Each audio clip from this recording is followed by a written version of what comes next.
PM મોદીની ઈંધણ બચતની અપીલની અસર પૂજ્ય તુલસી પીઠાધીશ્વર જગતગુરુ રામભદ્રાચાર્યજીનો નિર્ણય। પૂજ્ય રામભદ્રાચાર્યજીએ સુરક્ષા કાફલામાંથી ગાડી પરત કરી।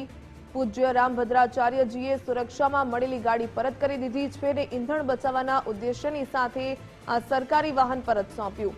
પીએમ મોદીની અપીલને માન આપીને સરકારી વાહન પરત કર્યું છે। જગતગુરુ રામભદ્રાચાર્યજીએ લીધો મોટો અને પ્રેરણાદાયી નિર્ણય। પદ્મ વિભૂષણ જગતગુરુ રામભદ્રાચાર્યજીના નિર્ણયની ભારે પ્રશંસા થઈ રહી છે।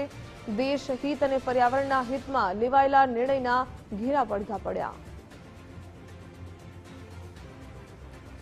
પીએમ મોદીએ જે પ્રકારે અપીલ કરી હતી તેને માન આપીને જગતગુરુ રામભદ્રાચાર્યજીએ એક મોટો અને પ્રેરણાદાયી નિર્ણય કર્યો છે અને જે પ્રકારે સરકારી વાહન તેમણે પરત કર્યું। ઈંધણ બચાવવાના ઉદ્દેશ્યની સાથે સરકારી વાહન પરત સોંપ્યું।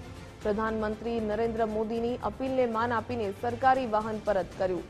જગતગુરુ રામભદ્રાચાર્યજીએ જે મોટો નિર્ણય લીધો છે તે ઘણો પ્રેરણાદાયી અને ખાસ કરીને દેશ હિત અને પર્યાવરણના હિતમાં લેવાયેલા નિર્ણયના ઘેરા પડઘા પડ્યા। પ્રધાનમંત્રી નરેન્દ્ર મોદીએ જે અપીલ કરી હતી તેની અસર જોવા મળી।